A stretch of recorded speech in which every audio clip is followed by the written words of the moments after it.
ইলিশ মাছ যেমন আমাদের প্রিয়, তেমনি কিন্তু পুঁইশাক চচ্চড়িও আমাদের ভীষণ প্রিয়। এই রান্না কোনো নতুন রেসিপি না, প্রত্যেকের ঘরেই প্রায় হয়ে থাকে। সামান্য কিছু মশলা সঠিক পরিমাণ দিলেই এই পুঁই চচ্চড়ির স্বাদ কিন্তু অসাধারণ হয়, যা গরম গরম ভাতের সাথে খেতে অসাধারণ লাগে। নমস্কার বন্ধুরা, ঝুমাস লাইফস্টাইল ডায়েরি চ্যানেলে আপনাদের সবাইকে স্বাগত জানাই। আজকে আপনাদের সাথে শেয়ার করছি বাঙালির অতি প্রিয় ইলিশ মাছের মাথা দিয়ে পুঁইশাকের চচ্চড়ি। তো চলুন দেরি না করে শুরু করা যাক। ইলিশ মাছের মাথা নিয়ে নিয়েছি, ভালো করে ধুয়ে নিয়েছি। পুঁইশাক ফ্রেশ করে ভালো করে কেটে ধুয়ে নিয়েছি। পুঁইশাকের ডাঁটাগুলোকেও আমি ভালো করে কেটে ধুয়ে নিয়েছি। এখানে কচু লম্বা লম্বা করে কেটে রাখা, পাতলা পাতলা করে কেটে নিয়েছি। এখানে মিষ্টি কুমড়ো, পাকা কুমড়ো বেশ, বেগুন। এই বেগুনগুলো আমার ছাদ বাগানের গাছের বেগুন, দেখতেই পাচ্ছেন কত সুন্দর। বাটিতে জল গরম করে তাতে দিয়ে দেবো অল্প হলুদ, কারণ কি অনেকে পুঁইশাক খেলে একটু গ্যাস হয়, এরকম একটু নুন হলুদ দিয়ে একটু ভাপিয়ে নিলে গ্যাসের সমস্যাটা হবে না।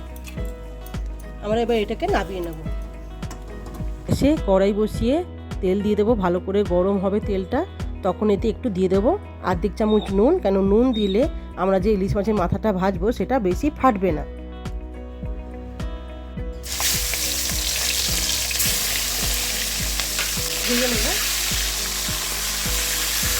ভাজা হয়ে গেছে, আমরা এখন মাছগুলোকে একটু তুলে নেব। ওই তেলেই আমি আগে বেগুনগুলোকে একটু লাল লাল করে ভেজে নেব।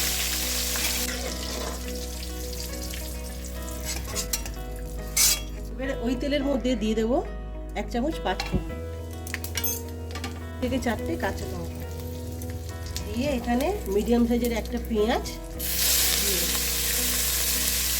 পেঁয়াজটাকে একটু নাড়াচাড়া করে নেবো। দিয়ে দেবো একটু নুন দিলে পেঁয়াজটা তাড়াতাড়ি গলে যাবে। পেঁয়াজটা একটু ভাজা ভাজা হয়ে গেছে, আমি এর মধ্যে দিয়ে দেবো কেটে রাখা কচুগুলো, কেন কচু একটু গলতে টাইম লাগে, তখন পেঁয়াজটাও গলবে আর কচুটাও একটু গলে যাবে। আমি নুন একটু আগে থেকে 3 মিনিট হয়ে গেছে, এখানে পেঁয়াজটাও কচু এর মধ্যে দিয়ে দেবো কেটে রাখা পুঁইশাকের ডাঁটাগুলো। ডাঁটাগুলো একটু হালকা সেদ্ধ হয়ে যাবে। আপনারা চাইলে প্রেসার কুকারের মধ্যেও 1-2 সিটি মারতে পারেন, কিন্তু প্রেসার কুকারের সেদ্ধ করা থেকে আমার মতে বলে এরকম করে একবার রান্না করে দেখুন, এতে এর মধ্যে স্বাদটা আরও দ্বিগুণ বেড়ে যায়। দিয়ে দেবো আদা রসুন আর কাঁচা লঙ্কা বাটা, দিয়ে দেবো মশলা ধোয়া জলটা, দিয়ে দিচ্ছি হলুদ গুঁড়ো, লঙ্কা গুঁড়ো আর জিরে গুঁড়ো, দিয়ে এটাকে ভালো করে কষাবো। এর মধ্যে দিয়ে দেবো কেটে রাখা কুমড়োগুলো, কেন কুমড়ো বেশিক্ষণ সেদ্ধ হতে টাইম লাগে না, আগে থেকে দিলে কুমড়ো পুরো গলে যেত, তাই আমি এখন কুমড়োটা দিয়ে দিলাম। এখানে দিয়ে দেবো বেগুন ভেজে রাখা, আর দিয়ে দেবো ইলিশ মাছের মাথা একটু আমি ভেঙে নিয়েছি, এখানে দিয়ে দেবো ভাপানো পুঁইশাকের পাতাটা, দিয়ে এটাকে ভালো করে একসঙ্গে সব মশলার সঙ্গে আমি মাখিয়ে নেবো ভালো করে। আমাদের এখানে পুঁইশাকের পাতাটা বেশ সেদ্ধ করাই আছে, বেশিক্ষণ টাইম লাগবে না। আর কুমড়োটাও দেখবেন পরে খেতে দারুণ লাগবে, একটু গোটা গোটা থাকে কিন্তু গলে যায়। এইভাবে একদিন আপনারা এরকম করে বানিয়ে একবার আপনারা খেয়ে দেখুন, দারুণ লাগবে খেতে। এখানে 1 চামচের মতো ঘি, 1 চামচ চিনি, নুনটা দিয়ে দেবো। একটা ছোটো দেখে টমেটো, এটা আপনারা দিতেও পারেন না দিতেও পারেন, আপনার ইচ্ছা। এখানে দিলে কি এর সঙ্গে গ্রেভিটা খেতে ভালো লাগে। দিয়ে ভালো করে নাড়িয়ে কষাতে হবে 3 থেকে 4 মিনিট। গ্যাসটা লো ফ্লেম করে আস্তে করে ঢেকে দেবো যতক্ষণ ভালো করে কষি। দেখতেই পাচ্ছেন কতটা জল বেরিয়েছে, ভালো করে সেদ্ধও হয়ে গেছে সবজিগুলো, আপনাদের দেখাচ্ছি।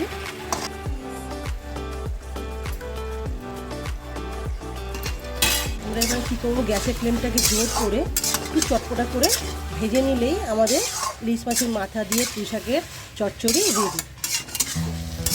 দেখতেই পারলেন সামান্য কিছু সঠিক পরিমাণ মশলা দিলেই কিন্তু আমাদের ইলিশ মাছের মাথা দিয়ে পুঁইশাকের চচ্চড়ি বানানো কত সহজ।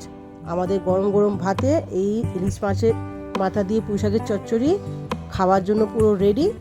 আপনারা এইভাবে ঠিক বানান আর আমাকে কমেন্টে জানান যে আপনাদের এই রেসিপিটা কেমন লাগলো। আর যদি আপনাদের এই রেসিপির ভিডিও ভালো লেগে থাকে please please please like share আর সাবস্ক্রাইব করার অনুরোধ রইল বন্ধুরা। পাশে বেল আইকনটাকে অবশ্যই প্রেস করবেন নতুন নতুন ভিডিওর নোটিফিকেশন পাওয়ার জন্য। তো আজকের জন্য এতটাই, দেখা হবে নতুন কোনো এক রেসিপির সাথে। ততক্ষণ ভালো থাকুন, সুস্থ থাকুন।